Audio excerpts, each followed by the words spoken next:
तेरे कहने से चलता हूँ मैं, मुझे खौफ किसी का नहीं।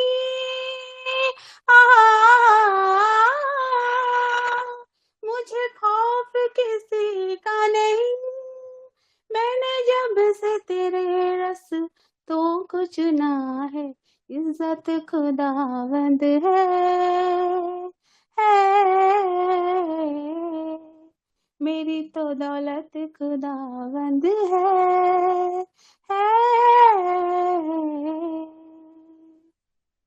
हर एक दुआ को वो सुनता है, वो सुनता है, आरज़ू पूरी वो करता है, हाँ करता है, हर एक दुआ को वो सुनता है, हाँ सुनता है, आरज़ू पूरी वो करता है, हाँ करता है, मुझे उसकी रज़ा मंज़ूर,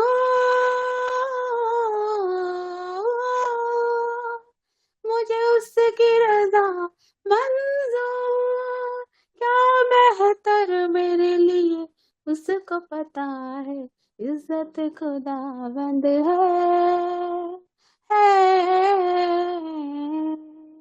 मेरी तो दौलत खुदावंद है मेरी तो ताकत खुदावंद है मेरी तो इज्जत खुदावंद है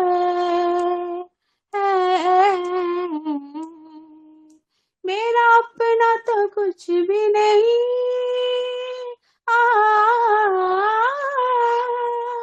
मेरा अपना तो कुछ भी नहीं, मेरी तो रग रग में नाम उसका लिखा है, इज्जत खुदावंद है मेरी तो दौलत खुदावंद है मेरी तो इज्जत खुदावंद है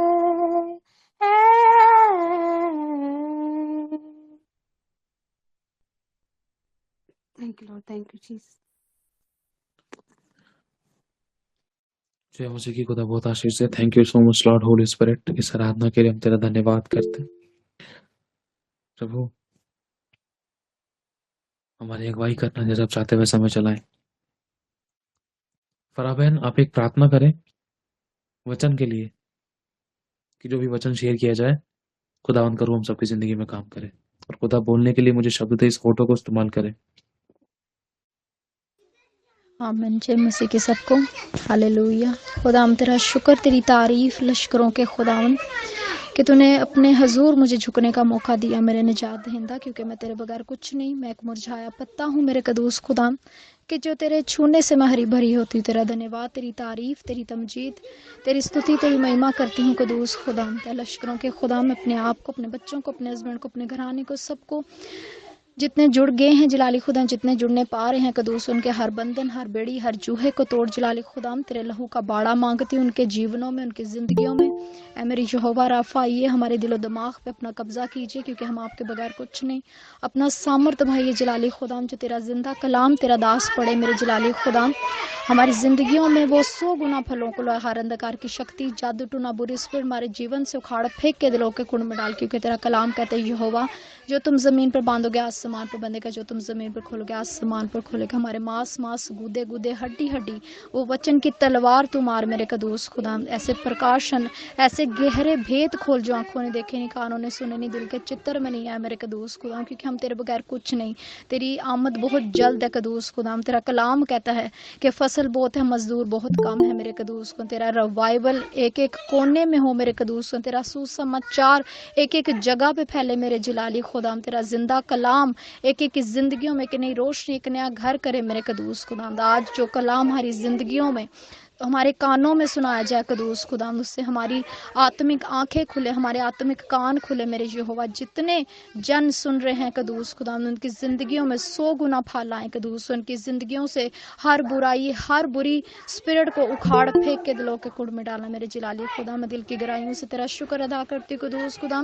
तेरा कलाम कहते हैं मेरे यहोवा के धर्मी 7 बार खिरेगा वो फिर से उठ खड़ा होगा मेरे कदूस खुदा। तो मुझे फिर से बल दिया जलाली खुदा कि मैं तेरे हजूर उठ खड़ी हुई कदूस खुदा, और शरीर गिरा और गिरा ही रहेगा। मैं ईमान रखती हूँ जलाली खुदा के शरीर मेरा कुछ नहीं बिगाड़ सकता। आजमाइशें बहुत आती, मेरा यहोवा मुझे हर आजमाइश से निकालने की कुदरत रखता है, क्योंकि वो जिंदा परमेश्वर है कदूस खुदा। मैं ईमान रखती हूँ जलाली खुदा, ना मेरे बल से ना मेरी शक्ति से, ये सब कुछ जो कुछ होगा वो तेरी रूह से होगा। तो अपने दास के वसीला से वो बंद जलाली खुदा रस्ते खोलना कदूस खुदा जो तू चाहता है कदूस खुदा, क्योंकि तूने हर जगह उस दासों को खड़ा किया कदूस खुदाम, ताकि वो कलीसिया के लिए बस से बरकत का बायस बने कदूस खुदा। मैं ईमान रखती हूँ एक एक लफ्ज़, एक एक डॉट, एक एक जलाली खुदाम वर्सेस हमारी ज़िंदगियों में एक नया उजाला, एक नई कुव्वत, एक नई रोशनी लाए। और आज की रोशनी हमारी ज़िंदगियों में हर अंधेरे को, हर डार्कनेस को कदूस खुदा उजाले में करे। मैं ईमान रखती हूँ मैंने सब कुछ जो कुछ मांगा तेरे स्वर्ग राज्य में कबूल किया। ये सब कुछ मांगती हूँ पा लेती हूँ यीशु मसीह के सामर्थ्य और जलाली नाम से। आमीन आमीन आमीन। आमीन आमीन आमीन। खुदा बरकत दे, आप सभी लोगों को बहुत आशीष दे। जो लोग अपनी वीडियो चालू कर सकते हैं प्लीज वो चालू करने की पूरी कोशिश करें। फराबैन खुदावंद आपको उसका अच्छा प्रतिफल दे, आपकी गुप्त प्रार्थनाओं के खुदावंद उत्तर दे, आपके बोझ को उठाए और आपको बड़े रिवॉर्ड से नवाजे। अगर हम पढ़ते हैं मत्ती की पुस्तक, पवित्र आत्मा जी आप बोलिए। आमीन। मत्ती की पुस्तक 25 अध्याय इसकी पहली आयत से, कोई डाल सके तो डाल देना। और जो जिन लोगों के पास हार्ड कॉपी है, मतलब बाइबल है कागज वाली, वो निकाल कर पढ़ सकते हैं। ठीक है, ध्यान से सुनने की जरूरत है आज हमें, क्योंकि कल एक छोटा सा टेस्ट हुआ था आप लोगों का रात को, बहुत सारी कमियां नजर आई थी, मालूम होगा आप सभी लोगों को, है ना। सबको कहीं ना कहीं अपनी कमियों को दिखाई देखने का मौका मिला। परमेश्वर ने हमें एक ग्रेस दिया कि हम अपनी कमियों को देखें और उनको निकालने के लिए एक नई शुरुआत करें, है ना। जब तक डॉक्टर समस्या को नहीं पकड़ता तब तक दवाई का डब्बा नहीं खुलता, तब तक वो दवाई नहीं देता, तब तक वो इंजेक्शन नहीं लगाता, है ना। समस्या पता होना जरूरी है। हम धन्य है कि खुदावन हमें हमारी समस्याओं को पकड़ाता है, खमीरों को, बुराइयों को, अभिलाषाओं को, किस एरिया में हम कमजोर थे, किस एरिया में हम गलतियां कर रहे थे, कौन सी चूक हम कर बैठे और हमें पता भी नहीं है किसके कारण हमने क्या खो दिया, है ना। और हम ये सोचते हैं कई बार कि हम सही दौड़ दौड़ रहे हैं और बहुत अच्छे तरीके से चल रहे हैं, बहुत अच्छा आज्ञा पालन कर रहे हैं, दूसरे से बेस्ट कर रहे हैं, लेकिन हम ये नहीं सोच रहे कि हम जो हमसे बेस्ट कर रहे हैं उनसे हम कितना गंदा कर रहे हैं आज्ञा पालन। हम अपने से नीचे वालों को देखते हैं कि दूसरों से हम कितना अच्छा कर रहे हैं, लेकिन हम ये नहीं देखते कि हमसे ऊपर वाले कितना अच्छा कर रहे हैं। और बहुत सी एरिया में परमेश्वर ने हमें हमारी कमियों को, खमीरों को पकड़वा दिया जड़ से, और हमें पता चला कि हम अपने आप को इनडायरेक्टली कहीं ना कहीं धोखा दे रहे थे। कितने लोग जुड़े थे नाइट प्रेयर के अंदर, कितने लोगों को ऐसा महसूस हुआ कि हाँ प्रभु इस एरिया में मैंने गलतियां की, ये कमियां मुझसे हुई, ये गलतियां मुझसे हुई। जिन लोगों को ऐसा फील हुआ, महसूस हुआ, अपने हाथ वाले बटन पे क्लिक करना।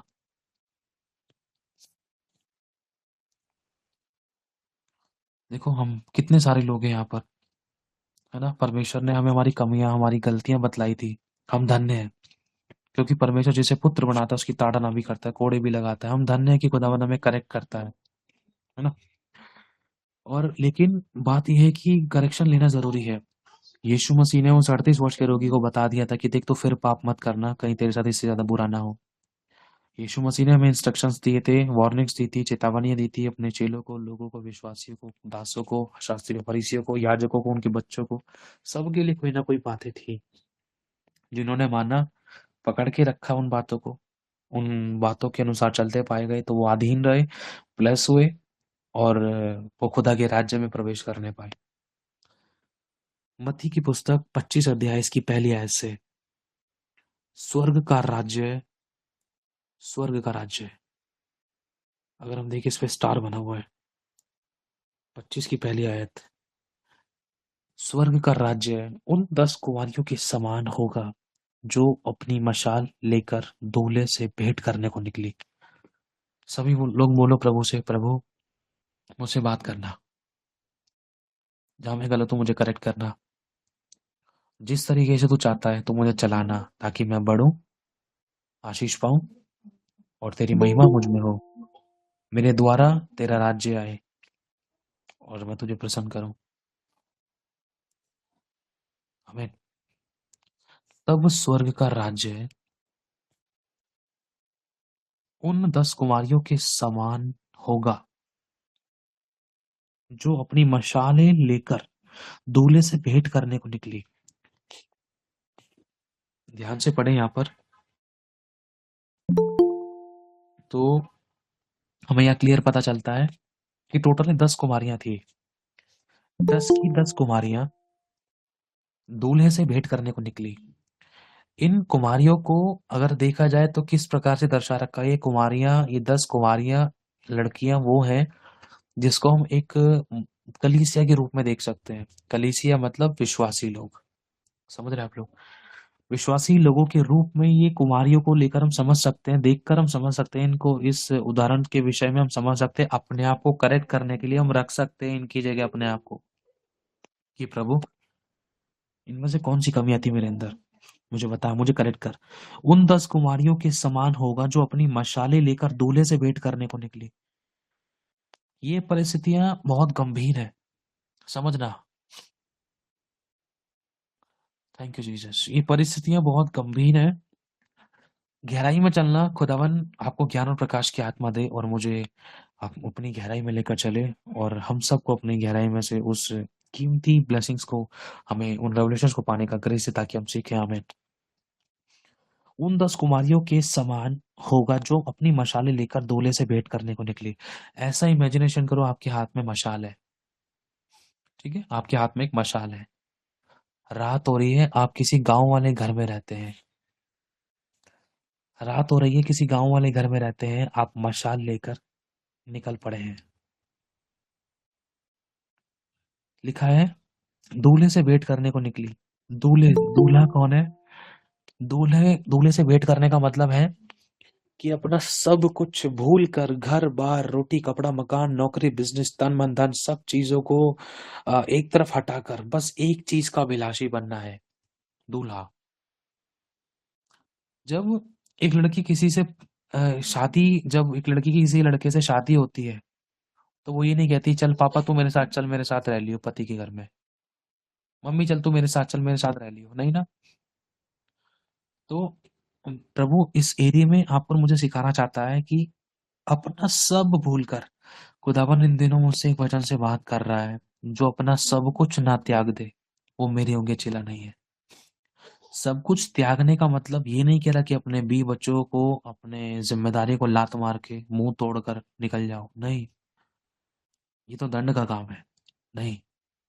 प्रभु कुछ और कहना चाह रहा है, आत्मिक रूप में हर चीज में मुझे खोजो, मुझे पहला स्थान दो, भरोसा मुझ पे रखो, मेरी इच्छा के अनुसार चलो, मेरे वचन को इज्जत दो, संसार से प्रेम ना रखो, मनुष्य को खुश करने के काम मत करो। पत्नी को खुश कर दिया, पति को खुश कर दिया, फैमिली को खुश कर दिया, खुदा बेचारा इंतजार कर रहा है, खुदा का समय का वचन का टाइम हो रहा है, प्रार्थना का टाइम हो रहा है, संगति का टाइम हो रहा है, आराधना का टाइम हो रहा है, चर्च जाने का टाइम हो रहा है, खुदा को हम बैक बैक कर देते हैं, पीछे कर देते हैं और पीछे छोड़ देते हैं। नहीं, पहले अपना मैं वो काम कर लूं, ये वाला काम कर लूं, वो वाला काम कर लूं, है ना। लेकिन ये कुमारियां, अब खुदा आपको और मुझे करेक्ट करने के लिए कह रहा है। अब इसमें से इन 10 कुमारियों में से 5 कुमारियां वो हैं जो स्वर्ग के परमेश्वर पिता के पास उठा ली जाएंगी। समझना, अब हमें जांचना कि हम इनमें से कौन सी कुमारियां बनना चाहते हैं, है ना। अब आपको और मुझे देखना है हमने खुदा के लिए क्या छोड़ा है। कल क्वेश्चन था, हम खुदा के लिए क्या कर सकते हैं, है ना। हमने खुदा के लिए क्या किया, हम खुदा को क्या दे सकते हैं। तो इसमें 10 कुमारियों में से अगर हम आगे बढ़ते हैं, उनमें 5 मूर्ख और 5 समझदार थी। पहली आयत में अगर हम चले तो उसकी गहराई में खुदा में समझाता है कि रात का समय है, क्योंकि मशालें जल रही हैं। मशाल जब ही जलाई जाती है जब रात होती है। ध्यान रखना, यहाँ पर दिए से काम नहीं चल रहा है, मतलब इसका कि गुप्त अंधेरा था तो वहां पर मशालों की जरूरत थी, जहां पर जंगल जंगल सा था। मतलब परीक्षाएं, परिस्थितियां और जहरीले सांप कांटे बिच्छू, ये परिस्थितियां ऐसी थी कि उसमें मशाल लेकर चलना पड़ रहा था। मतलब एक परिस्थिति ऐसी कि खुदा के पल्लू को पकड़ना, खुदा के साथ साथ चलना, इस जीवन को जीते हुए इसको अपने आत्मिक तरीके से लेना, समझना आपकी आत्मिक मशाल है। मशाल अगर आप आत्मिक रूप में समझो तो आपने परमेश्वर के वचन को पकड़ रखा है। और भी बहुत सारी चीजें इसको गहराई में चले तो सीखने के लिए मिलती हैं। अगर इन कुमारियों को देखें, अगर शारीरिक रूप में इस बात को देखें, तो हम अगर मान लो उदाहरण के तौर पर अगर हम गांव में मशाल लेकर निकल पड़े हैं, हमें जाना है इधर उधर, देखा तो थोड़ा कांटों से बचने के लिए मशाल इसलिए ली है कि कोई जानवर ना मिल जाए, मशाल इसलिए ली है कि जानवर को आग से डर लगता है, और दूसरा फाड़ने वाले भेड़िए ना मिल जाए, उनको आग से डर लगता है, तीसरा कोई रेंगने वाले जीव जंतु पे हाथ पैर ना पड़ जाए, कोई डस ना ले, कोई जहरीला काट ना ले। इसके साथ एक और चीज के लिए मशाल ले रखी है कि हमारा मार्गदर्शन को, और हमें ये भी पता चले कि हम किस रास्ते पे जा रहे हैं, जो रास्ते पे जा रहे हैं वहां कहीं गड्ढा खाई कुआं तो नहीं है, हम गलत जगह पे तो नहीं जा रहे हैं, है ना। ये मशाल लेना जरूरी है। ये मशाल इसलिए भी ले रखी है कि कोई अगर थर्ड पर्सन ऐसा व्यक्ति है, अगर हमारा दूल्हा हमें ढूंढ रहा है, क्योंकि लिखा है मेरी आंखें पृथ्वी पर ढूंढ रही हैं, समझ रहे हैं आप लोग, खुदा ढूंढ रहा है। खुदा किसको ढूंढ रहा है यहाँ पर में जानते हैं, लिखा है जो आत्मा और सच्चाई से मेरी आराधना करते हैं। हमारी आत्मा परमेश्वर का दीपक है। अगर हमारी आत्मा दीपक के समान जल रही है, कंटिन्यू जल रही है, अगर हमारी जीवन रूपी मशाले, तो यहोवा हमें देख लेगा। वो ये देखेगा कि ये सरगर्म है, और लिखा है जो सरगर्म है उसको मैं उठा उसको, वो मेरे निकट है। मतलब इसको अगर प्रकाशन तौर पर देखें, अगर इसको आत्मिक रूप में देखें, इसके गहरे प्रकाशनों में जाएं, तो परमेश्वर ये बताना चाहता है जो ठंडा और गुनगुना है उनको मुंह से उगलने पर है, उनकी तरफ उनको तो वापस एक्सेप्ट भी नहीं करना, वापस स्वीकार करना मुश्किल है, वापस लाना अनहोना है। जो ठंडे गुनगुने हैं, है ना। अगर हम प्रभु के साथ संगति करने में, वचन पढ़ने में, आराधना करने में, प्रार्थना करने में, चर्च आने जाने में लापरवाही दिखा रहे थे, तो इससे पता चल रहा है कि हम कितने सरगर्म थे। और प्रभु कह रहा है जो ठंडे गुनगुने हैं उनको मैं मुंह से उगलने पर हूं। मुंह से उल्टी करने वाली बात को लेकर उल्टी कोई खाता नहीं है। आपने कभी उल्टी करी होगी तो आपने मुंह से उल्टी करी होगी, खाना उगल दिया होगा मुंह से, तो आपने उसको खाया नहीं होगा। ध्यान रखना, ये एक ऐसी परिस्थिति है जिसको खुदा वापस एक्सेप्ट नहीं कर सकता है, बहुत मुश्किल है ना। खुदा चाहे तो सब कुछ कर सकता है, लेकिन बहुत गंभीर परिस्थिति है। तो हमें ऐसा नहीं बनना है। अब हमारे जीवन रूपी मशाले जलती रहनी चाहिए। लिखा है तुम्हारे दिए जले रहे, तुम्हारे सर पर कभी तेल की घटी ना हो। सर पर ही क्यों बोला है? हालेलुया। लिखा है उनमें 5 मूर्ख और 5 समझदार थी। अब हम में से हम कौन सी कुमारियां हैं? मूर्खों ने अपनी मशाले तो ली, परंतु अपने साथ तेल नहीं लिया। मशाले तो ली, तेल नहीं लिया। अब एक और चीज, पहली आयत में अगर हम पढ़ते हैं तो खुदा का रूह हमें इसमें ये चीज भी सिखलाता है। जैसे अगर हम ध्यान से इन बातों को सीखें, एक सेकेंड, रात का टाइम था, मतलब तड़के उठना, भोर को उठना, या अंधेरे में ही उठना, अपनी मशालों को जलाना। मशालों को जलाने के लिए आग चाहिए। आपके बगल में एक मशाल रखी हुई है, आप गांव वाले एक इलाके में रहते हैं, आप अपनी झोपड़पट्टी से निकले, आपने देखा मेरी मशाल ले लेती हूँ, मुझे बाहर जाना, ठीक है, अंधेरा है, लाइट बत्ती वगैरह कुछ भी नहीं है, भैया मेरे पास माचिस की तिल्ली पड़ी है, या मैं स्टोव से जला सकती, चलो किसी न किसी प्रकार से जला सकती हूँ। अब जलाने के लिए उसको आग चाहिए। मशाल को जलाने के लिए आग चाहिए। आग के साथ आग को पाने के लिए हमें उस वाले कनेक्शन में जाना पड़ेगा, उस वाली संगति में जाना पड़ेगा। कहने का मतलब जहां पर आग मिलेगी हमें वहां जाना पड़ेगा। एक मसीह विश्वासी को आग कहाँ मिलती है? मसीह की संगति में। समझ रहे आप लोग? और दूसरा, मान लो आग जला दी है, आग मिल गई है, आग मिलने के बाद वो मशाल लेकर निकली है। आप मशाल लेकर निकले हो, निकलने के साथ साथ आप इस परिस्थिति को अगर देखा जाए तो ये दिन में काम क्यों नहीं हुआ, रात में ही क्यों जरूरी था? दिन में तो ये भी बोल सकते हैं ना, अरे एक काम करते हैं, अरे दिन हो जान दो तब ले आएंगे सामान, दिन हो जान दो तब चले जाएंगे वहां पर। मतलब अपना कंफर्ट जोन देख रहे थे हम लोग। खुदा बाप आपको और मुझे करेक्ट करना चाह रहा है, और वो कहना चाह रहा है कि समय को बहुमूल्य जानो। और अब देखो, तुम दिन देख रहे हो, तुम दोपहर देख रहे हो, तुम ये देख रहे हो कि तुम किस टाइम में काम करने में ज्यादा आसान लग रहा है। प्रार्थना, आराधना, संगति, वचन में अपने अनुसार चलने की कोशिश कर रहे हो। संगति का समय क्या है, वचन, प्रार्थना, आराधना का, चर्च जाने का समय क्या है, लेकिन हम कब आते हैं? मुंह पे धूप लगती है तब तो हम उठते हैं? और जब चर्च की आराधना खत्म हो जाती है तब हमारी चर्च में एंट्री होती है। इससे पता चलता है कि हम कितने सरगर्म हैं। हम जोरों से हालेलुया तो बोलते हैं, हाथों को जोर जोर से हिलाते कि हमारे पर खुदा का रूह उतर रहा है। अगल बगल वाले हिला रहे तो हम भी हिला रहे थे 4-5 हाथ। समझ रहे हैं आप लोग हम क्या कर रहे हैं?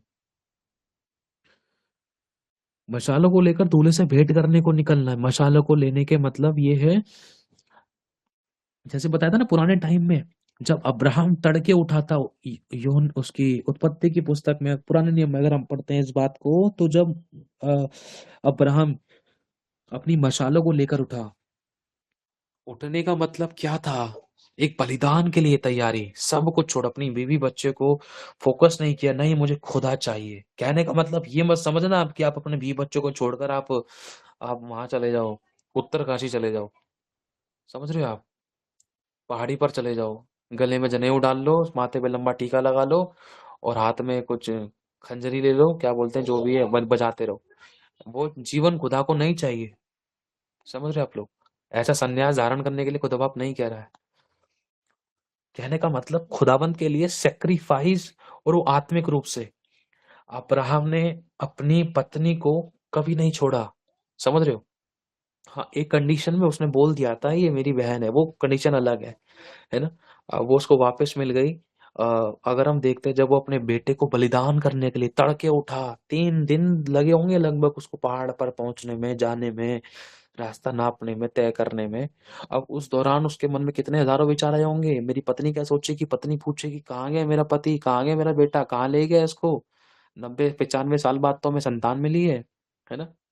अब्राहम ने गलती कर दी थी, पहले अपनी पत्नी की बातों में आ गया था, दोबारा उसको अपनी पत्नी की बातों में नहीं आना था, तो उसने डायरेक्टली खुदा की सुनकर उसके अनुसार काम करना शुरू किया। तब उसका वंश बालों के किनकों के समान माना गया। समझ रहे हो? क्यों? क्योंकि खुदा ने उससे कहा था कि मुझे बलिदान चाहिए। समझ रहे हो? कहने का मतलब बलिदान, बलिदान कई बार खुदावन हमारी आम परिस्थितियों में भी मांग लेता है। कई बार हमें तड़के उठना पड़ता है। मतलब बलिदान ये है कि आप अपनी नींद का बलिदान कर रहे हो, आप अपने दोस्तों का बलिदान कर रहे हो। बलिदान मांगता है, प्रेम करते हो ना खुदा से, तो करके दिखाओ। अगर आप सोच रहे हो कि मेरा दोस्त बुरा मान जाएगा, चर्च 1 घंटे बाद चला जाऊंगा, तो इसका मतलब हमने खुदा से ऊपर दोस्त को बना दिया है। और वही दोस्त जब आगे और पीछे छाती पे चांटा और पीठ पे लात मारेगा ना, तब पता चलेगा। समझ रहे हो आप? जब गर्दन पकड़ता है कि तू कौन सा दोस्त है, अरे मैं तेरा दोस्त नहीं, चल तू जा। समझ रहे हो आप लोग? एंड टाइम पर मुंह पर थूकने वाली बातें होती हैं, ब्लॉक करने वाली बातें होती हैं। हम किन लोगों के लिए, किन फैमिलीज के लिए, किन दोस्तों के लिए, किन पुरुषों के लिए, बहनें किन बहनों के लिए, लड़के किन लड़कों के लिए खुदा को छोड़ने के लिए, खुदा के साथ सेक्रीफाइस करने के लिए तैयार हो जाते हैं। समझौता करते हैं हम। सच्चे नबी पता है कैसे होते थे? सच्चे नबी कुछ इस प्रकार से होते थे, चाहे कुछ भी हो जाए। कहते हैं ना कि अगर हम एलिया के बारे में पढ़ते हैं, उसने चिंता नहीं करी, खुदा ने जो कहा है उसके अनुसार उसने कह दिया। उसको पता है कि राजा के पास इतनी अथॉरिटी है, 1 मिनट में मेरी गर्दन कटवा के थाली में लगी मेरे को, मेरी गर्दन को और मेरे शव को अपनी बैलगाड़ी में रगड़वा सकता है। समझ रहे हो आप लोग? उसको पता था लेकिन नहीं डरा, उसने समझौता नहीं किया। जो परमेश्वर के गंभीर नबी रहे ना, वो कभी समझौता नहीं करते संसार के साथ, मनुष्य के साथ, लोगों के साथ, परिस्थितियों के साथ, फैमिलीज के साथ। किसी के साथ समझौता नहीं किया। होशे के बारे में पढ़ते, दिल छूने वाली बातें पता चलती हैं। आज के टाइम पर अगर ये वाली बात किसी से बोल दी जाए, भाई सुन तू एक काम कर, उस व्यभिचारिणी स्त्री से शादी कर ले, इसके पेट में किसी और का बच्चा है। समझ रहे हो? आसान नहीं है। किसी अच्छे घर के लड़के को बोल दिया जाए, और वो भी खुदा का डर मानने वाला, विश्वास योग्य हो, पवित्र हो, भय मानने वाला, खुदा के सुनने वाला हो। उसकी कितनी इच्छाएं होंगी, नहीं प्रभु मैं तो तेरा इतना भय मानता हूँ, मुझे तो बेस्ट मिलना चाहिए, मैं तो बेस्ट का हकदार हूँ, मुझे तो अच्छी पत्नी चाहिए, अच्छी लड़की चाहिए, ऐसी चाहिए। वो 3600 की लिस्ट बना के रख देगा खुदावंत के आगे। समझ रहे हो? लेकिन होशे ने परमेश्वर से चूं तक नहीं करा। होशे ने तुरंत चला गया, एक व्यभिचारिणी स्त्री से शादी कर ली, उसके बच्चे को अपना बना लिया और उसकी देखभाल की, और उस स्त्री ने फिर से धोखा दे दिया होशे को। और होशे से कहा जा उसको फिर से लेकर आ। होशे फिर से गया उसको लेने के लिए। अपना धन, अपनी एनर्जी, अपनी इज्जत दांव पर लगा दी, फिर से उस व्यभिचारिणी स्त्री को लेकर आया।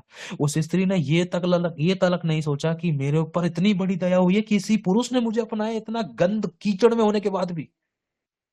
पाप की संतान होने के बाद भी पेट में किसी और का बच्चा पल रहा है, मुझे ये नहीं पता कि मेरे पेट में जिसका बच्चा है वो उसका बाप कोई और है, मुझे ये नहीं पता उसके बाप का नाम कौन है, फिर भी मेरे को ये सामने वाला व्यक्ति अपनाने के लिए तैयार है। उसने ये भी नहीं सोचा कि मैं इसको धोखा क्यों दे रही हूँ, मैं क्यों दोबारा से उन पाप में जा रही हूँ। समझ रहे हैं आप लोग? समझौता कर सकते थे परमेश्वर के पवित्र नबी, आज हमें देखो हम कितना समझौता करते हैं। कभी अपने लाइफ पार्टनर के साथ समझौता करते हैं, कभी टीवी सीरियल के साथ समझौता करते हैं, कभी खाने पीने की वस्तुओं में समझौता करते हैं, पहनने ओढ़ने की वस्तुओं में समझौता करते हैं। मम्मी पापा ने डांट दिया, बोलते हैं हम चर्च नहीं जा रहे, पति ने बोल दिया मैं चर्च नहीं जा रही, पत्नी ने बोल दिया मैं चर्च नहीं जा रहा, इतनी सी बातों को लेकर लड़ बैठते हैं, मैं बाइबल नहीं पढ़ रहा, मैं नहीं कर रहा प्रार्थना, छोड़ दिया घर, ये कर दिया वो, ऑन द स्पॉट डिसीजन, ऐसे डिसीजन जो बिल्कुल परमेश्वर की ओर से नहीं है। समझ रहे आप लोग? अभी तो पहले ही आयत है, अभी तो मशाल जलाकर हम घर से बाहर निकलना जरूरी है, निकलना ही अभी वो हुआ है दूबर। जब हम घर से बाहर निकलते हैं आसान नहीं है एक स्त्री का निकल जाना। आप और मैं एक स्त्री हैं, खुदावन की दुल्हन है आप और मैं। हमारा अब्बा पिता में लेने के लिए आएगा, प्रभु यीशु हमारा प्रभु में लेने के लिए आएगा। समझ रहे आप लोग? यीशु हमारा पिता भी है, प्रभु भी है, मालिक भी है, मास्टर भी है, शिक्षक भी है, न्यायी भी है, रक्षक भी है, सुरक्षक भी है, उत्तर देने वाला भी है, हमारे साथ रोने वाला भी है, हमारे साथ हंसने वाला भी है, हमारा दूल्हा भी है, हमारा पिता भी है, अनाथों का पिता है, विधवाओं का पति है, जिसका कोई नहीं, सेनाओं का यहोवा उसका है। तो रात का टाइम कौन सेक्रीफाइस करने के लिए तैयार है? खुलकर बोलूंगा, सुनना। एक स्त्री और पुरुष का जो टाइम होता है नाइट का, और यहां तक कि अ, अपनी नींद का त्याग करना, अपनी बेस्ट क्या बोलते हैं उसको, अपना वो अपने इंतजाम जो होते हैं लाइफ के, ऐशो आराम के इंतजाम, सबको छोड़कर निकल पड़े हैं बस मशाल लेकर। जब पतरस के टाइम का मोमेंट आया था उस समय 72-74 चेले थे लगभग, उस समय चेले भाग भाग पड़े, निकल पड़े। यीशु ने बोला कि देखो भाई सुनो मेरी बात, लोमड़ियों के भट्ट होते हैं, पंछियों के बसेरे होते हैं, मेरे लिए सर छुपाने की छत नहीं है, तुम मेरे पीछे चलना चाहते हो? इतने में पलट पड़े चेले। पतरस कहता है कि प्रभु ये तो जा रहे हैं। यीशु मसीह कहते हैं पतरस अगर तुझे जाना है तो तू भी चला जा सकता है, कोई रोक टोक नहीं, मैं जबरदस्ती नहीं करता किसी से। लेकिन ध्यान रख, जो अपना हाथ हल पर रखे, जो अपना क्रूस उठाकर मेरे पीछे ना आए, वो मेरे योग्य चेला नहीं है। जो हल पर हाथ रखकर पीछे मुड़कर देखे, वो मेरे योग्य चेला नहीं है। हम मुंह से तो कहते हैं मैं तेरा बेटा, तू मेरा प्रभु, मैं अन्य भाषा करता हूँ, मैं वचन प्रचार करता हूँ, मैं सेवकाई करता हूँ, मैं इतने लोगों को सिखा रहा हूँ, चढ़ा रही हूँ, मैं ये मिनिस्ट्री वो ministry, so many things we are doing. लेकिन एक बड़ा प्रश्न हमारे सामने आता है, क्या जिस प्रकार से खुदा बाप चाहता है अपनी मशालों को लेकर अपने घर में से हम निकलें, क्या उस प्रकार से हम निकल रहे हैं या निकले हैं? It's time to correction. ये हमें करेक्शन का टाइम है। मशाल लेकर दूल्हे से भेंट करने को निकली, दूल्हे से भेंट करने को निकली है। ये नहीं कि कहीं चीज की दुकान पे जोमेटो से कुछ चिकन नहीं, बर्गर नहीं मंगाया है, रात हो रही है, भूख लग रही है। हम ये नहीं सोच रहे हैं कि जो ऐसी परिस्थितियां हैं, इन सभी परिस्थितियों को हटाकर अपने, हाँ, comfort zone, main word comfort zone, ये वर्ड चाहिए था मुझे। एक स्त्री एक पुरुष अपने उस कंफर्ट जोन से, एक लड़के के लिए कंफर्ट जोन क्या है, एक स्त्री के लिए, एक पुरुष के लिए कंफर्ट जोन। कंफर्ट जोन का मतलब, इसको अगर हम आसान शब्दों में देखें कि हमारी सारी सुख सुविधा वाली परिस्थितियां, कहने का मतलब अगर हम इसको और आसान शब्दों में देखें, हाँ, आरामदायक, आरामदायक जिंदगी से बाहर निकलकर। कई बार हम सोचते हैं कि मेरे पास राज्य में बीज बोने के लिए नहीं, मैं चर्च नहीं जा रही, मैं चर्च नहीं जा रहा, मेरे कपड़े मेरे पास अच्छे कपड़े नहीं, लोग क्या कहेंगे, दूसरों के कहने से हम सोचते हैं कि पहले कंफर्टेबल हो जाए तब हम खुदा के पास जाएंगे। समझ रहे हो? किराया होगा, किराया होगा, अरे तभी जाऊंगा। भूख और प्यास नहीं, यूं नहीं कि माँ बाप से बोल दें या इंतजाम के लिए खुदा से दुआ करे भूख और प्यास रखे, है ना? भूख और प्यास हो तो इंसान कैसे न भी कैसे दौड़ के चला जा सकता है। आपको पता है जब एक बार मेरे पास साइकिल नहीं थी, मेरे पास किराए के लिए 5 रुपए भी पूरे नहीं थे, 3 रुपए पड़े थे। उस समय 10 किलोमीटर का सफर, लगभग 9 से 10 किलोमीटर का सफर तय किया था खुदा के भवन में आने के लिए। जॉब से मेरी छुट्टी हुई थी 8, साढ़े 7, 8 बजे के आसपास। वहां से सीधा मैं चर्च आया था, क्योंकि मेरा रेगुलर का रूटीन था एक तरीके से। मैं कभी आना जाना होता है तो मैं चर्च से आना जाना करूंगा, चर्च पहले या आते टाइम चर्च। तो सोच कर देखो, मेरे पास अरेंजमेंट नहीं था, मैं बहाना मार सकता था, दौड़ते हुए घर जा सकता था, चर्च में क्यों आया मैं? समझ रहे आप लोग? छोटी छोटी चीजों के अंदर। अब लिखा है, मूर्खों ने अपनी मशालें तो ली परंतु अपने साथ तेल नहीं लिया। मशाले तो ली है, तेल नहीं लिया है। हम विश्वास का कदम तो बढ़ाते हैं, हम ये तो कहते हैं कि यीशु मेरा प्रभु है, लेकिन हमारी जिंदगी में तेल नहीं है। तेल पता कैसे मिलता है? अंधकार में निकलने से। अंधकार क्या दिखाता है? परिस्थितियां ऐसी जिसमें सब कुछ हमारे विरोध में था। परीक्षाएं थी, कुछ नाकामयाबी थी, कुछ फेलियर्स थे, कुछ बातों के विषय में हम बने हुए, डटे हुए, अड़े हुए, खड़े हुए हैं, है ना? उन परिस्थितियों में तेल मिलता है हमें। आरामदायक जिंदगी में तेल कहाँ मिलता है? वो तो किराने की दुकान पे मिलता है। लेकिन जो परमानेंट तेल चाहिए ना, जिसके द्वारा हमें लाइफ का हर एक एरिया के अंदर हमें प्रॉस्पेरिटी मिले, तो वो चीज हमें पता है उस परीक्षा के दौरान, उन परिस्थितियों में मिलती है जो आरामदायक से हटकर है। समझ रहे आप लोग? उनमें 5 मूर्ख और 5 समझदार थी। मूर्ख कुमारी को देखे तो ये मूर्ख कुमारियां वो है जिन्होंने तेल को पाने के लिए गंभीरता नहीं दिखाई। तेल को पाने के लिए परीक्षा परीक्षा में स्थिर नहीं रहे। तेल मतलब उसकी सामर्थ्य को पाने के लिए, उसके मत्स्य को पाने के लिए। बिना तेल के दिया नहीं जल सकता है, ध्यान रखना। बिना तेल के दिया नहीं है, बिना तेल के मशाले नहीं है। मशालों को तेल की जरूरत होती है। अब जो मूर्ख कुमारियां थी, मूर्ख, अगर हम आसान शब्दों में देखें, लिखा है जो परमेश्वर का डर रखता है वो बुद्धिमान है। इसका मतलब जो मूर्ख है वो डर नहीं रखता है, जिसमें परमेश्वर का डर नहीं है वो मूर्ख है। इससे पता चलता है जिसके अंदर परमेश्वर का डर है वो प्रभु की हर एक आज्ञाओं में कहीं ना कहीं अपने आप को गंभीर रखेगा। वो परमेश्वर के निकट पश्चातापी रहेगा, विश्वास योग्य रहेगा, छोटी छोटी चीजों में गंभीर रहेगा। आज हमें पता चल रहा है कि हम कितनी बातों में गंभीर है। कल कितने क्वेश्चन पूछेंगे, कितने लोगों ने रिकॉर्डिंग्स पूरी सुनी, कितने लोग गंभीर है मीटिंग्स में जुड़ने के लिए, कितने लोग गंभीर है कि भाई मीटिंग का टाइम हो रहा है, वचन प्रार्थना का आराधना का टाइम हो रहा है। बहुत कम लोग गंभीर है, सारे ही नहीं कह रहा मैं, बहुत कम लोग गंभीर है। कितने लोग विश्वासों की तरह दिखा रहे हैं कि तड़के उठकर खुदा के साथ बैठना है या प्रभु के साथ संगति करनी है, चर्च जाने का टाइम हो रहा है। नहीं नहीं नहीं नहीं नहीं भाई, संडे को मैंने नहीं जाना कहीं भी, संडे को तो चर्च जाना है। लेकिन एक तरफ मूर्ख कुमारियां वाला मूवमेंट कर रहे थे हम लोग। क्या कर रहे थे? अरे हाँ चर्च चलो, दोपहर से होते हुए चर्च चले जाएंगे, चलो पहले वहां चल लेते हैं, चलो वहां पहले वहां से सामान खरीदते, पहले शॉपिंग कर लेते हैं, चलो दीदी बाबू के घर पे हो जाते हैं, भैया भाभी के घर पे, वहां से होते हुए चल लेंगे, कुछ अर्थ ही तो दाना है, पहला स्थान देना है ना, ठीक है। समझ रहे हो? घुमा फिरा कर, तोड़ मरोड़ कर कैसे पा सकते हैं हम लोग आशीष? कैसे बना रहेगा हमारी जिंदगी में तेल?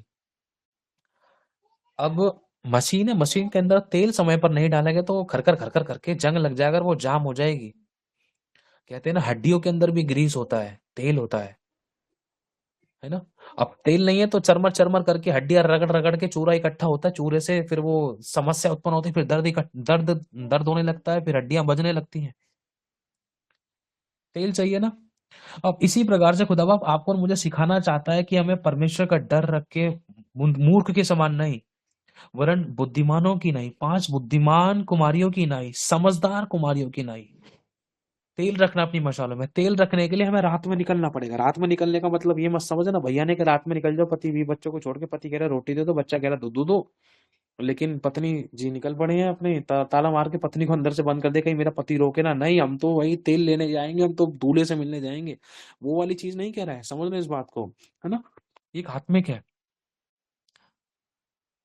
कहने का मतलब अपने कंफर्ट जोन से बाहर आना, आरामदायक जिंदगी से बाहर आना, समय को वेस्ट होने से बचा लेना, और जितना हो सके उतना वचन और खुदावन के साथ संगति करने की, और खुदा के लिए भूख और प्यास रखने के लिए कि खुदा मिनिस्ट्री में मैं क्या नया करूं, प्रार्थना में किस तरीके से नया करूं, उपवास में किसके लिए रखूं, कैसे उपवास रखूं, किन बातों के लिए उपवास रखूं। प्रभु मैं वचन कहां से पढ़ूं, कौन सा वचन पढ़ूं, इस वचन का अर्थ बता मुझे। प्रभु मेरे को अर्थ नहीं मिला है, 5 घंटे हो गए हैं, मेरे को बता इसका अर्थ क्या है, प्रकाशन बता प्रभु मुझे, मेरे को नहीं पता, मैं नहीं तृप्त हुआ। प्रकाशन बता, तूने कहा ना तू भेदों को खोलता है, मैं मांग रहा हूं। 4-5 घंटे हो गए, 6 घंटे हो गए, अभी तक नहीं मिला है मेरे को। प्रभु देखिएगा, हाँ ये थोड़ा सा लग रहा है भूख और प्यासा। जा जा सर, तू जल्दी सा तेल उडेल उसके ऊपर डाल दे, प्रकाशन उसके माथे पे। लिखा है ना यूहन्ना की पुस्तक में, पहला यूहन्ना शायद 2रा अध्याय, वो अभिषेक जो उस पवित्र की ओर से किया गया है वो हमें सिखाता है। हमें किसी का प्रयोजन नहीं कि कोई हमें सिखाए। अब तेल तो उसी को दिया जाएगा ना जो जलना चाह रहा है, जो खुद प्रकाश पाके खुद के साथ दूसरों को प्रकाशमान करना चाह रहा है, जो भूखे और प्यासे नहीं है, जो बोल नहीं रहे कि जो बस रट्टा मार के, रट्टा तो तू समझ के, A for apple, B for ball, C for cat, D for dog, बंद। झटपट बाइबल खोली, प्रभु मुझसे बात करना, ढपाक से बाइबल खोली, जहां मर्जी से कौन सा वचन आया, हाँ धन्यवाद, अरे नहीं नहीं ये वाला नहीं, दोबारा प्रभु दोबारा से, ढपाक से फिर खोली बाइबल, हाँ आशीष का वचन, आमीन आमीन आमीन। धन्यवाद प्रभु इस वचन को पूरा करने के लिए। क्या भूख और प्यास दिखा रहे हैं? ये भूख और प्यास है? नहीं, अपने आप को संतुष्ट कर रहे हैं हम। खुदा की ओर से हमें संतुष्ट नहीं होना चाहिए। हम गेम खेल रहे हैं, हम गेम खेल रहे हैं और शैतान हंस रहा है। हाँ बाबू बहुत बढ़िया। और तुम्हारा तो उस पवित्र से अभिषेक हुआ है। हाँ इसमें 24, 25, 26 शायद भी होगी शायद। बहुत बढ़िया। अब देखें, मूर्खों ने अपनी मशालें तो ली परंतु अपने साथ तेल नहीं लिया, परंतु समझदारों ने अपनी मशालों के साथ अपनी कुप्पी में तेल भी भर लिया है। जब दूल्हे के आने में देर हुई तो वे सब ऊँघने लगी और सो गई। ये बहुत बड़ी गलतियां हो रही हैं। आज ज्यादा आगे नहीं जाएंगे, फिलहाल इसमें अभी थोड़ा सा ही हम सीखेंगे, फिर उसके बाद हम मीटिंग को ऑफ करेंगे। तीसरी, चौथी और 5वीं आयत में खुदावंद कितनी गहरी बात बोल गया। परंतु समझदारों ने अपनी मशालों के साथ में अपनी कुप्पियों में तेल भी भर लिया, बुद्धि और आत्मा से काम लिया। इन्होंने समझ रखी। समझ रहे हैं इस बात को मैं क्या कहना चाह रहा हूं? खुदा कुछ कहना चाह रहा है। अभी मेरे को खांसी हुई थी, अब मेरे को खांसी होती रहती थी, मुझे पता चल गया, अरे खांसी होती रहती, चलो अभी ठीक होगी, एक काम करता हूँ 2 खुराक आगे के लिए, आगे कभी जरूरत पड़े तो खा लूंगा मैं। समझ रहे हो?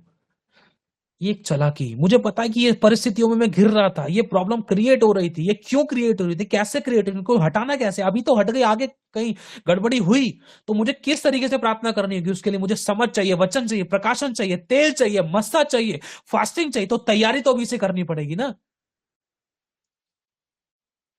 समझ रहे हैं आप लोग? कुप्पी में तेल। अब जिन लोगों ने छोड़, अरे जुकाम हो गया था, अरे ये तो आता ही नहीं, थो जाते हैं हम तो, अरे चर्च जाना तो चाहते हैं लेकिन सोते के सोते रह गए। भैया प्रार्थना कर दो आप। पता है क्या, बेचारे वो जो प्रभु के सेवक लोग होते हैं ना, वो दूध के समान होते हैं, वे चलते बेचारे उबलते हैं, और जो मलाई होती है ना, बेचारे मलाई उनकी कोई और उतार लेता था। भैया आप प्रार्थना कर दो, आप हमारे लिए दुआ करना। बेचारे इतनी मेहनत करते हैं, हमें अपनी प्रार्थना का विषय दे देते हैं। प्रभु के दास लोगों को, सेवक लोगों को प्रार्थना के विषय पहुंचा देते हैं, लेकिन खुद उबलना नहीं मांगते हैं, खुद संगति नहीं करना मांगते हैं, खुद तपना नहीं मांगते हैं, परीक्षा में खड़े रहना नहीं मांगते हैं। हल्की सी समस्या, पास्टर जी, ब्रदर जी, सिस्टर जी, इसके लिए प्रार्थना कर दो, ये समस्या निकल जाए। समझ रहे आप लोग? इंडिपेंडेंट नहीं है, सच बता रहा हूं। कई बार परमेश्वर के सेवकों को देखकर हम खुदा के भवनों में आते हैं, हम खुदा से मिलने नहीं आते हैं। खुदा आज मैं तुझसे मिलने के लिए आ रहा हूँ। कब बोला था हमने? प्रभु आज मैं बहुत आनंदित हूँ, आज तूने मुझे नए दिन दिखाया, आज मैं धन्यवाद के साथ तेरे भवन में प्रवेश कर रहा हूँ, आज मैं तुझसे मिलने के लिए आ रहा हूँ, मैं अपने बाप से मिलने के लिए आ रहा हूँ। अरे आज वो पास्टर आ रहा है, अरे सर पे बाल नहीं है उनके, अरे बहुत तगड़ी अनॉइंटिंग है, हाथ यूं करते हैं तो लोग मुंह फाड़ते हैं, और मतलब बहुत दुष्ट आत्मा निकलती है, और बहुत तगड़े तरीके छुटकारे होते हैं। भाई कोट हिलाते हैं, रुमाल हिलाते हैं, ये करते हैं, वो करते हैं, अरे उस पास्टर से हाथ धरवाना है। समझ रहे हो क्या देख कर जाते हैं हम? बेचारे पास्टर लोग मेहनत करते हैं, वो दुआएं करते हैं, किसके लिए दुआएं कर रहे हैं, किसके लिए प्रार्थना कर रहे हैं? वो मस्सा पाते हैं, अभिषेक पाते हैं आप लोगों के छुटकारे के लिए। लेकिन आप लोग कई बार छुटकारा पाने के बाद भी उस मसीह में बने नहीं रहते हैं, आप उसको संभाल नहीं पाते हैं। छुटकारा तो पा लिया लेकिन पाप नहीं छोड़ा, बुराइयां नहीं छोड़ी, खमीर नहीं छोड़ा, अभिलाषाएं नहीं छोड़ी, काम नहीं किया उनके ऊपर कि उनको कैसे खत्म करें। समझदारी कहाँ है? हम डिपेंड है खुदा पे क्या? परंतु समझदारों ने, पता है एक बार की बात है, एक बस के अंदर एक ड्राइवर था। ड्राइवर के साथ है ना 2-3 लड़के बैठते थे, और वो उसके साथ साथ 2-3 लड़कों के साथ साथ पीछे 25 लोग बैठते थे बस के अंदर, स्कूल के। अब ड्राइवर बोलता था कि तुम बस वगैरह सीख लो, बस वगैरह सीख लो, कभी कभी मैं छुट्टी पे जाऊं तो तुम यार कर लिया करो। अरे, अरे सीख लेंगे, हाँ देख रहे हैं, ठीक है सीख रहे हैं, चलो ठीक है चल रहा है, हाँ अरे तुम हो तो यार, अरे तुम तो कलाकार हो, तुम तो कभी भी आ जाते हो। अब अचानक ऐसा होता है, ड्राइवर सो जाता है, खत्म, ड्राइवर का पार्टी खत्म हो गया। ड्राइवर घर पे था और सोते सोते वो सो गया, उसको गाड़ दिया, वो खत्म। अब जरूरत पड़ रही है उस बस के लिए किसी ड्राइवर की। अब उन लोगों को मौके मिले थे ड्राइविंग सीखने के लिए, बस चलाने के लिए, क्या रूल्स और रेगुलेशन है, क्या करना है क्या नहीं करना, लेकिन वो समय उन्होंने ठट्ठे में उड़ा दिया। अपनी भी गाड़ी रोक ली उन्होंने, और बच्चों की भी ठोकर का कारण बन गए। ना तो खुद ड्राइव कर सके, ना वो बच्चों को सिखाने लोग योग्य बने। अब ड्राइवर ढूंढते ढूंढते चौमिन बनाने का काम कर रहे हैं। ड्राइवर तो मिला नहीं, क्या करेंगे, बस अब तो चौमिन ठेला लगा रखा भैया हमने, ऐसे ही जीने कट रही है, चाय का ठेला लगा रखा है, या तो पंचर की दुकान खोल रखी है, या तो बस कोई मोमोज की छोटी सी शॉप खोल ली, क्या करे भैया, बस चलाने आती ही नहीं, अगर आती तो 40-50 हजार रुपए कमाते। हमें तो कहता था वो सीख ले, हमने सीखा ही नहीं। नीति वचन में एक वचन याद आ रहा है मेरे को, ध्यान से सुनना, बहुत इंपॉर्टेंट है। हमारी मशालों में तेल नहीं है, और ये बहुत बड़ी गलती थी, बहुत बड़ी गलती।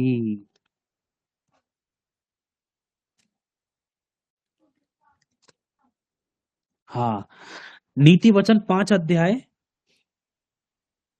11वीं आयत में, और तूने अंतिम समय में जबकि तेरा शरीर क्षीण हो जाए, तब यह कहकर हाय मारने लगे कि मैंने एक शिक्षा से कैसा बैर किया, और डांटने वाले का कैसा तिरस्कार किया, और मैंने अपने गुरुओं की बात ना मानी, अपने सिखाने वालों की बातों को मैंने नहीं सुना, और अपने सिखाने वालों की ओर मैंने ध्यान ही नहीं लगाया। वो मुझे सिखाते थे, लेकिन मैं अपने रंग में मस्त था। मैं सभा और मंडली के बीच में प्राय सब बुराइयों में जा पड़ा। लिखा है,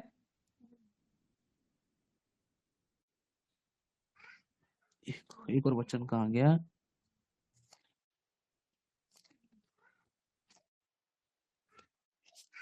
बड़ा खतरनाक बातें लिखी थी इसमें। उस समय तुम मुझे पुकारोगे, मैं तुम्हारी ना सुनूंगी, और बवंडर अचानक आ पड़ेगा। बहुत तगड़े वाले वचन लिखे थे, बहुत खतरनाक वाले, वो याद नहीं आ रहा मुझे भी, तो मैं आपको बताता। चलो आगे बढ़ते फिर आराम।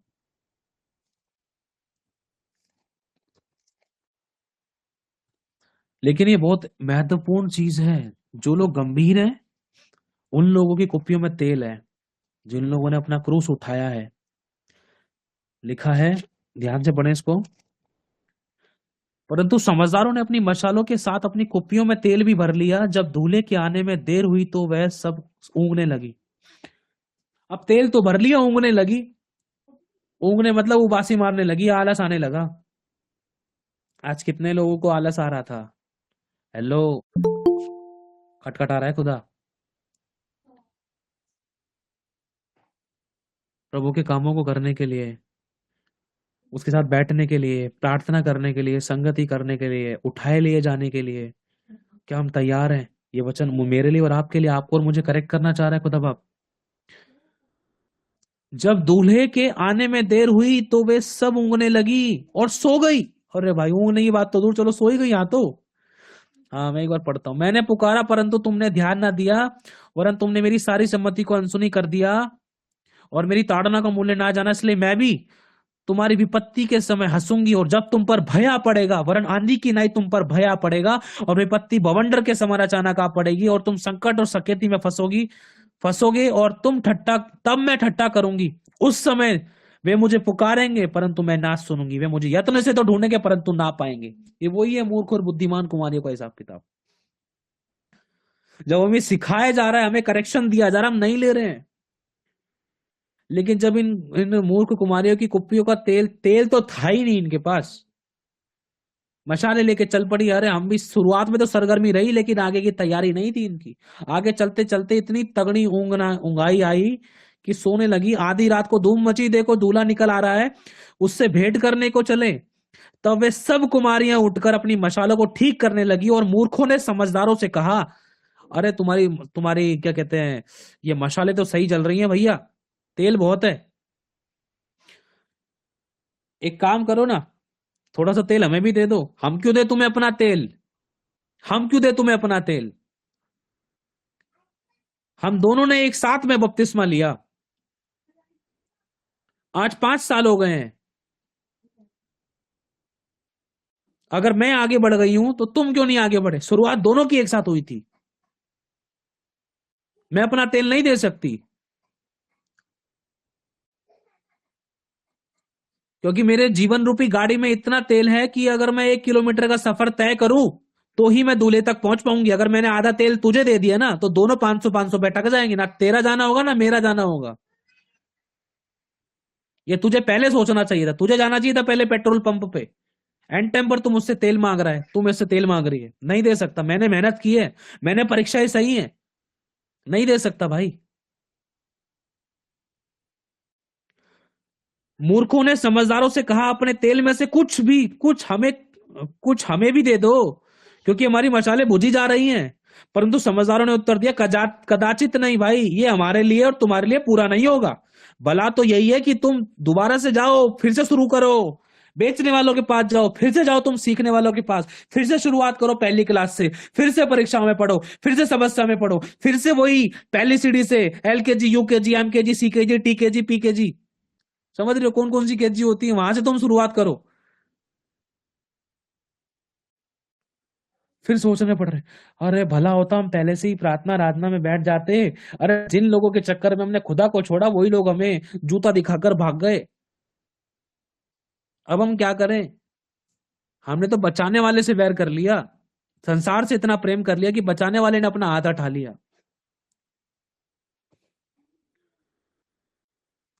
आरामदायक जीवन हमने इतना जिया कि हम अनंत काल के आरामदायक जीवन को ही भूल गए। हमें फट्टे पे सोना अच्छा लग रहा है फिलहाल, हम अरे चलो सोन दो, प्रभु चाह रहा है भाई तुम्हें मखमल पे सुलाऊंगा, मैं तुम्हें बेस्ट दूंगा, मैं बेस्ट। तरीका है उसका, दाम चुकाना पड़ता है, जितना गुड़ उतना मीठा।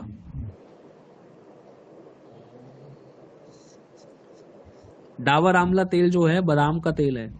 आप लोग दुकान पे जाओगे, आप बोल दोगे भैया तेल दे दो, और आप डब्बी लेकर आओगे ना तो हो सकता है कि वो तराजू फेंक कर मार दे। क्यों? क्योंकि आपने पैसे नहीं दिए हैं। अगर आप पैसे दोगे ना तो बोलोगे दोबारा आ जाना। समझ रहे आप लोग, दाम चुकाना पड़ता है। लिखा है, परंतु समझदारों ने उत्तर दिया, कदाचित ये हमारे और तुम्हारे लिए पूरा ना होगा। भला तो यही होगा कि तुम बेचने वालों के पास जाकर अपने लिए मोल ले लो, मोल ले लो, खरीद लो भाई, दाम चुकाओ। हमने दाम चुकाया है, हमने सहा है, हम बैठे हैं दुआओं में, हमने घटियां सही हैं, हमने प्रॉब्लम सही है, हमने परेशानियां सही हैं, हमने सताव सहा, हमने विरोध सहा है, तब भी खुदा की देवड़ी से हम हटे नहीं है, बने हुए हैं और आज भी सह रहे थे, पाया है हमने। हाँ, इसीलिए गवाहियां देते हैं, तुम बता सकोगे दूसरों को। बहुत से लोगों ने दौड़ सही समय पर एक साथ शुरू करी, लेकिन एक आगे निकल गया, दूसरा पीछे कैसे रह गया? क्या एक को बोनवीटा पिलाया था, दूसरे को चीनी नमक पिलाया था क्या? नहीं, दोनों को सेम मिला है भाई, लेकिन उसका यूज किसने किया है? एक बोनवीटा पीकर ठप्पो के बैठ गया, एक बोनवीटा पीने के बाद अपनी एनर्जी को यूज कर रहा है, वर्क कर रहा है।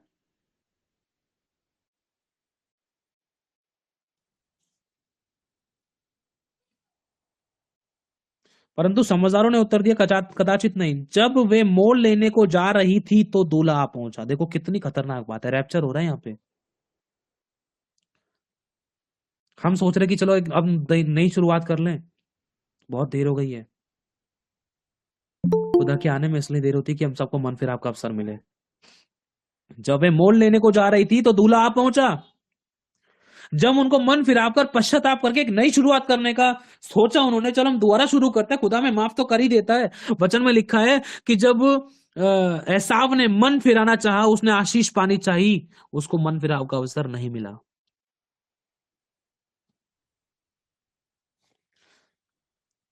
जब वे मोल लेने को जा रही थी तो दूल्हा आ पहुंचा और जो तैयार थी वे उसके साथ विवाह के घर में चली गई। ये विवाह का घर वही है जिसमें यीशु ने कहा था मैं पिता के पास जाता हूं, तुम्हारे लिए घर तैयार करता हूं, वहां से फिर आकर तुम्हें लेके जाऊंगा।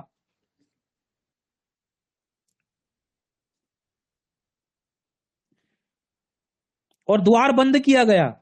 ये वो द्वार है जिसमें प्रकाशित वाक्य में खुदावंद यीशु ने कहा है, जिससे मैं बंद करूं उसे कोई खोल ना सकेगा, जिससे मैं खोलूं उसे कोई बंद ना कर सकेगा। और खोलने का सिर्फ एक ही तरीका है, वो अभिषेक चाहिए। वो अभिषेक आपके उस स्वर्ग द्वार की चाबी होगा। अगर वो मस्सा, वो अभिषेक आपके पास है, अगर आपने उसको मेंटेन करके रखा है, अगर आपने उसको संभाल कर रखा है, अगर आप उसमें गंभीर हो, अगर आप उसको बढ़ा रहे हो, तो ही आप स्वर्ग का द्वार खोलने योग्य हो। ये तो खुदा भी चाहकर नहीं खोल सकता है, क्योंकि वो अपने वचन से बंधा हुआ है, क्योंकि अभिषेक ही उस द्वार की चाबी है। इनके पास तेल था, ये तेल के द्वारा ही दूल्हे तक पहुंचे हैं। इसके बाद में दूसरी कुंवारियों भी आकर कहने लगी, हे स्वामी, हे स्वामी। ये दूसरी कुंवारियां जो आ रही है ना 11वीं आयत और 12वीं आयत के बीच में, ये 7 साल का महाकलेश काल था ये।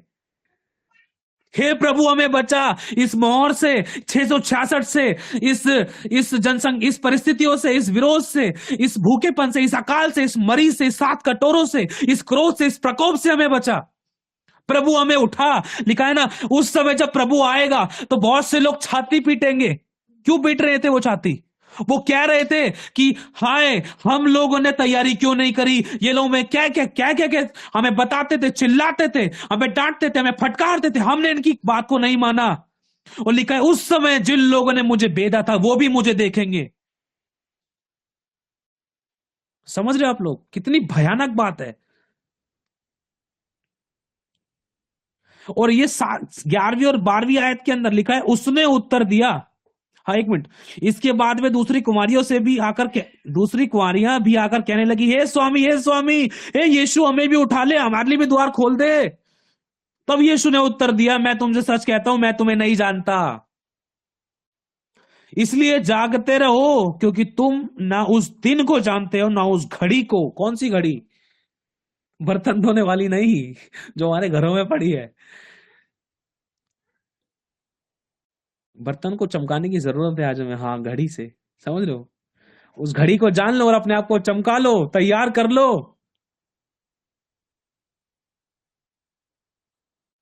हालेलुया। 11वीं और 12वीं आयत किसी की जिंदगी में कभी पूरी ना होने पाए, खुदा तो दया करना। खुदा मजबूर है, मजबूर है। पता है, मूसा के टाइम पर जब उसके लोग नाश हुए थे वो दुखी हुआ। उत्पत्ति के टाइम पर जब उसके लोग नाश हुए तब वो दुखी हुआ, क्योंकि उसने साफ कहा, मैं मनुष्य को ब्रह्मन बनाकर पछताया। यिर्मयाह की पुस्तक, यहेजकेल की पुस्तक, पुराने नियम में कई जगह, नए नियम में कहीं ना कहीं खुदा का रोया कि मेरे लोग नाश हुए जा रहे थे, कौन जाएगा बचाने के लिए, रो रहा था। गेट बंद करने के बाद भी उसको अंदर से दुख हो रहा था, लेकिन फिर भी उसने कह दिया, वो वचन से बना हुआ था।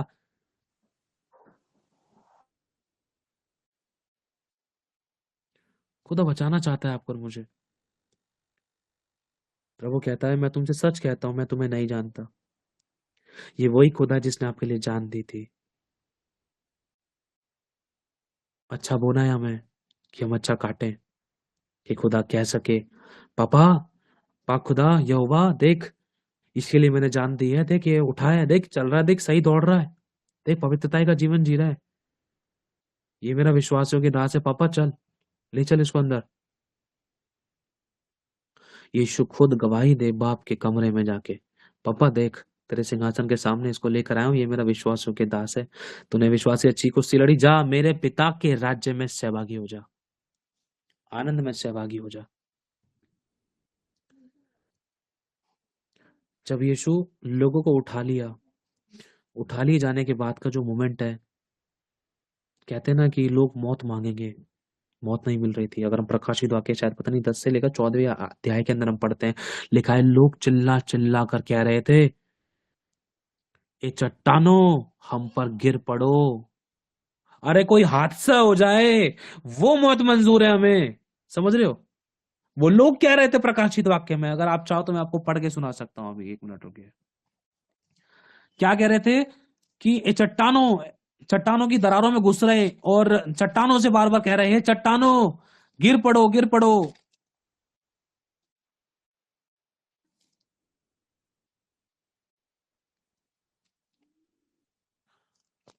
कौन सी आयत थी? तपन विपत्तियों से झुलस गए, कठोर स्पर्श को उड़ेला गया। मैं आपको बता देता हूँ शॉर्ट में, थोड़ा टाइम लग सकता है, मैं टाइम वेस्ट नहीं करना है मुझे, लेकिन मैं आपको बता रहा हूँ। अगर वचन चाहिए तो मैं आपको ग्रुप में भी सेंड कर सकता हूँ। बहुतों को पता भी होगा, सुना भी होगा आप लोगों ने। वो गोहों में जाकर, गुफाओं में जाकर घुस पड़े ताकि उस मेमने के प्रकोप से, उसकी जलजलाहट से, उसके क्रोध से हमें बचा ले। समझ रहे आप लोग? प्रकाशित वाक्य खुदा बाप का कलाम हमें बताता है, ये भविष्य की बातें थी। मांग रहे थे लोग मौत। आपको पता है, मैंने एक वीडियो देखा था, मोदी जी मेट्रो ट्रेन में सफर कर रहे थे, मैंने आपके पास सेंड भी किया होगा। उस समय बहुत सारे लोग खड़े थे, बेचारे लोगों को नहीं पता है क्या हो रहा है।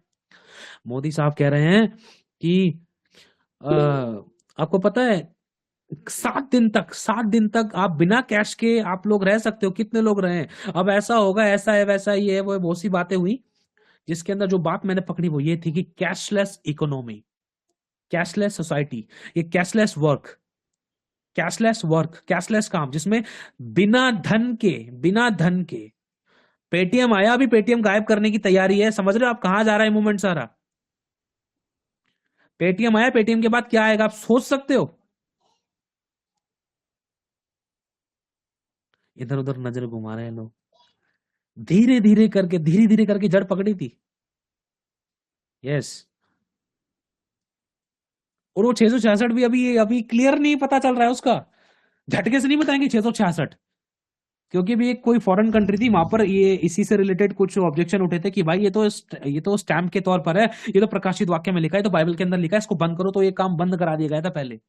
पता नहीं इंडोनेशिया कौन सी कंट्री थी वहां पर, क्योंकि वहां पर बहुत से विश्वासियों को ये बात पता चल चुकी थी कि ये चीज बंद करो, ये चीज नहीं चलनी चाहिए यहाँ पर। तो वहां पर कई लोगों ने अपने हाथ में वो स्टैम्प, वो चीज, वो क्या कहते हैं, वो चिप ले भी ली थी। पाकिस्तान में से भी किसी एक व्यक्ति ने ली है वो चिप।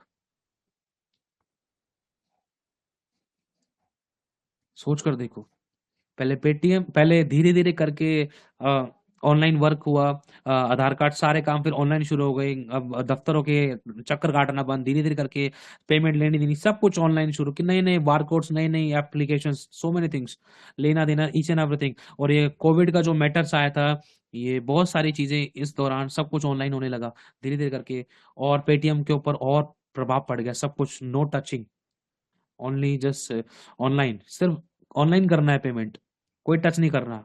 कोविड हो गया तो ये हो गया तो वो हो गया, तो धीरे धीरे करके अब पेटीएम हटाने की बातचीत चल रही थी। अब हमें नहीं था खुदा क्या चाहता है। और आपको पता है एक वीडियो बनाई गई थी कुछ टाइम पहले, यूट्यूब पे अपलोड होगी, पहले होगा 666, फिर होगा रैप्चर। समझ रहे आप लोग? ये वो मोमेंट था, समझ लो कलीसिया आग से होकर गुजरेगी। आसान नहीं था, इसलिए लिखा है ना, होशियार हो जाओ, तैयार हो जाओ, नहीं तो तबाही है। एक गीत है ना, शाही सवारी होगी और साथ में होंगे फरिश्ते, वो दे रहा है मौका, यीशु में आ जाओ, नहीं तो तबाही है, नहीं तो तबाही है। ये टाइम है सीरियसली। खुदा बाप आपको और मुझे घंटी बजा रहा है, टन टन टन, खड़ा है द्वार पे, खड़ा है द्वार पे, बार बार बोल रहा है, तैयार करो कुप्पियों में तेल, तेल तैयार करो। खुदा बाप पाखरू, आग के साथ आग का कनेक्शन है। वो स्वर्ग से आग देखेगा, किसकी मशालें जली हुई हैं, किसके जीवनों में तेल है, वो बोलेगा आ जाओ। लिखा है ना, जैसे बताया आपको, पहले भी बताया था, उस समय प्रभु आप ही स्वर्ग से उतरेगा, प्रधान दूत का शब्द सुनाई देगा और परमेश्वर की तुर्री फूकी जाएगी, और जो मसीह में मरे हैं पहले वे जी उठेंगे, और बाकी जो जीवित है वो बदल जाएंगे ताकि हवा में प्रभु से मिले। और उसके बाद लिखा है जय ने मृत्यु को निगल लिया। हे जय, हे मृत्यु तेरी जय कहाँ रही, हे मृत्यु तेरा डंक कहाँ रहा। समझ रहे आप लोग? वो 5 कुमारियां आपको और मुझे बनना है, जो प्रभु के पास, प्रभु के उस अनंत काल के जीवन में एंटर कर चुकी। बहुत खतरनाक उदाहरण दे रखा है, अगर इसके ऊपर बैठे तो प्रभु और बहुत कुछ सिखाएगा, लेकिन हम सबको समय का भी ध्यान रखना है। समझ रहे आप लोग? गंभीरता कहाँ है हमारी? मसा खुदा ने हमें दिया है, ये खुदा के दास ने प्रोफेसीज करी है, उसने मेरे सर पे हाथ रखा है, उसने मेरे पीठ पे हाथ रखा है, सर पे हाथ रखा है, उसने मेरे लिए दुआएं करी हैं, मैं ऐसे बढ़ूंगा वैसे बढ़ूंगी। लेकिन उन चीजों के विषय में हम कितना काम कर रहे हैं? तीमुथियुस के बारे में खुदा बाप के रूह के द्वारा, पौलुस के द्वारा शायद प्रोफेसीज हुई थी, जो भविष्यवाणी तेरे प्रति हुई है उसमें निश्चिंत मत रह, उसके प्रति काम कर।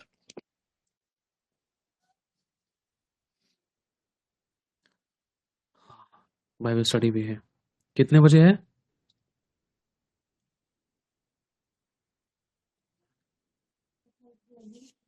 अच्छा, चलो ठीक है, तो 2:30 बजे। ओके। अरे भैया, तो अब इन चीजों को हमें समझना है। मैं बाइबल को रख देता हूँ, एक छोटी सी प्रार्थना में चलते हैं हम लोग। आप लोग है ना, कोशिश करा करो कि हमें पहले बता दिया करें, ताकि उसके अकॉर्डिंग फिर हम बाइबल स्टडी के अकॉर्डिंग हम देख लें। वैसे खुद आपको बहुत आशीष, आप लोगों ने अभी पहले बता दिया, तो भी हम टाइम नहीं लगाएंगे, है ना। और नाइट प्रेयर भी जैसा भी होता है, मिलते हैं फिर हम नाइट प्रेयर्स में। तो सॉरी, तो अब इस चीज का हमें हमेशा याद रखना है, जब भी मौका मिल रहा है, मौके को बहुमूल्य जानना है, बेकार नहीं जानना है बिल्कुल भी, ठीक है। और मस्से को बना के रखना है, मस्से में बढ़ना है, अभिषेक में बढ़ना है, सहने के द्वारा, बलिदान करने के द्वारा, चुप लगाने के द्वारा, कंफर्ट जोन से बाहर आने के द्वारा, अपनी बेस्ट चीज को सैक्रिफाइस करने के द्वारा। अब्राहम ने बेस्ट चीज का सैक्रिफाइस किया है, परमेश्वर के सेवकों ने बेस्ट चीज का सैक्रिफाइस किया। किसी ने नौकरी का, किसी ने पद का, किसी ने अपनी जीवन का, किसी ने ब्लेसिंग्स का, किसी ने अपनी इज्जत मान सम्मान का सैक्रिफाइस किया, किसी ने अपनी जवानी का सैक्रिफाइस कर दिया, किसी ने अपने जीवन की एक अच्छे आनंदमय जीवन का सैक्रिफाइस कर दिया, खुदा के लिए दे दिया। बलिदान, आग उतरती है उस पे, आग से आग का कनेक्शन है, पाक रोग की आग। हालेलुया। प्रार्थना में चलते हैं। खुदावंद यीशु, हम सभी को तेरे लहू में डांपते हैं प्रभु, अपने आप को, मेरी पत्नी, मेरे बच्चे को, तेरे सभी बेटा और बेटी को, तेरे सभी दास दासियों को, कलीसिया अभिषिक्त को, जो इस समय सुन रहे हैं, जो इस समय मीटिंग में जुड़े हुए हैं, हम सभी को तेरे लहू में डांपते हैं प्रभु। हम आपसे विनती करते हैं, इस समय, इस पल तक भी हमसे कोई भी गलती, पाप, गुनाह, अपराध, धर्म हो गया, हमने तेरे काम को करने में कहीं कोई आलस दिखाया, या किसी प्रकार के हम श्राप के अंडर में थे, या कुछ भी ऐसा किया, डिटाई दिखाई, कड़वाहट रखी, दोष लगाया, बुराइयां किया, कमियां निकाले, झुंझुलाए या कुड़कुड़ाए या बुड़बुड़ाए, या कुछ भी हमने ऐसा किया खुदावन, तेरे काम में आलस किया, आराधना, प्रार्थना, वचन, शिक्षा संबंधित कुछ भी ऐसा काम किया जो तेरे वचन के बाहर था, आज्ञा के उल्लंघन में था खुदावन, समय पर हमने तेरे आत्मा के अनुसार नहीं किया, जो हमें समय पर करना चाहिए था, हमने डिले किया तेरे कामों को, सेवकाइयों को, प्रार्थनाओं को, संगति में बैठने को, सब चीजों को, बहुत सी चीजों को हमने गलतियां की परमेश्वर, हम तेरे आगे मानते हैं प्रभु। हमें क्षमा कर खुदावन, हमारे विरोध में जो विधियों का जो लेख जोक था, जो हमारे नाम पर था, यीशु आपने उसको हमारे सामने चढ़ा दिया, और क्रूस पर कीलों से चढ़कर ठोक कर हटा दिया। और प्रभु आपने प्रधानताओं, अधिपतियों को ऊपर से उतार कर क्रूस पर खुल्लम खुल्ला तमाशा बनाया, और क्रूस के कारण उनके ऊपर जय जयकार की ध्वनि सुनाई। हम धन्यवाद देते हैं, पुरानी सब बातें बीत की, सब कुछ ना गया। बोले प्रभु मेरे सभी पाप क्षमा कर, यीशु तेरे खून से तूने मुझे धो दिया, मैं तेरा धन्यवाद करती हूँ, धन्यवाद करता हूँ। बोले प्रभु तेरे लहू सर्वशक्तिमान प्रभु का लहू है, जो मेरे सब पापों से मुझे शुद्ध करता है, और मेरे सब अधर्म से मुझे शुद्ध करता है, और सब प्रकार के दंड से, पाप से, शापों से, बीमारियों से, लड़ाई दंगों से, मौत से, एक्सीडेंट से, घटियों से, हर एक अंधकार की शक्तियों से, बंधनों से मुझे मुक्त करता है, मेरी फैमिली को मुक्त करता है, मेरे बीवी बच्चों को मुक्त करता है, मेरे माता पिता को मुक्त करता है, हमारी जिंदगी के हर एक हिस्से को मुक्त करता है। तेरा वो सामर्थ्य खून, खुदा हम तेरा धन्यवाद करते, तूने हमें कर दिया, मुक्त कर दिया, हम तेरा धन्यवाद देते।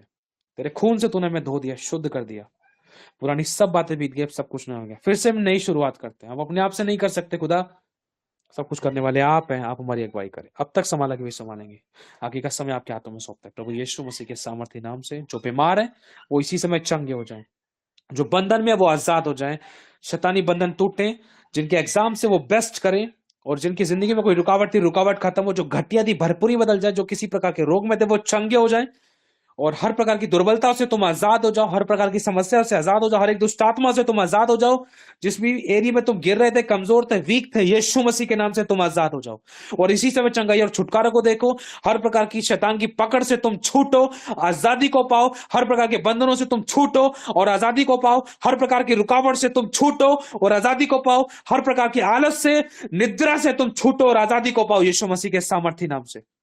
तुम्हारी लाइफ का हर एक हिस्सा खुदाबंद की रूह और आग के द्वारा स्पीड पकड़े और तुम बढ़ो, उठो और आगे सामर्थ्य रूप से उन्नति पाओ यीशु मसीह के नाम से। ऐसा ही हो, हम धन्यवाद करते हैं, ऐसा हो गया।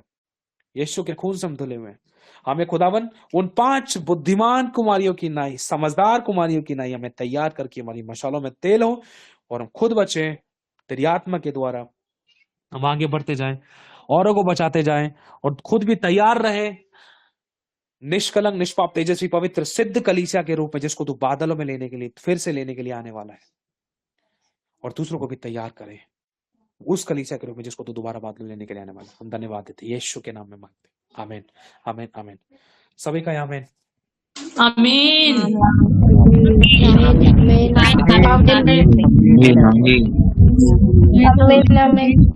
आमीन। खुदा सभी को बहुत आशीष दे, बरकत दे। अब हम नाइट प्रेयर्स में जैसा भी होता है मिलते हैं। जो लोग भी गूगल मीट में जुड़ना चाहते हैं तो वो लोग, अगर प्रभु का आत्मा अगर किसी को अगुवाई करता है तो वो लोग हमें वीडियो के नीचे डिस्क्रिप्शन में से नंबर लेकर हमें कांटेक्ट कर सकते हैं, रिकॉर्डिंग मैसेज करके, ठीक है।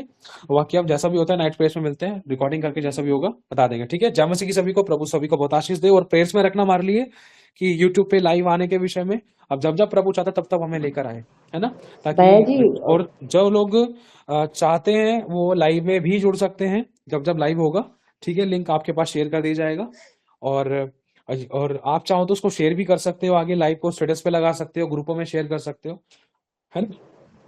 ब्रदर जी, वो बाइबल स्टडी में जुड़ने के लिए क्या करना है? आप अपराजिता बहन से बात करना, ठीक है। चलो, जय मसीह की सभी को, प्रभु सभी को बहुत आशीष दे। भैया थोड़ा छोटा सा जो लोग लेफ्ट करना चाहते हैं जल्दी से अभी लेफ्ट करें। और पूजा बहन, आप एक काम करो, मुझे रिकॉर्डिंग में पूछो बाबू, ठीक है।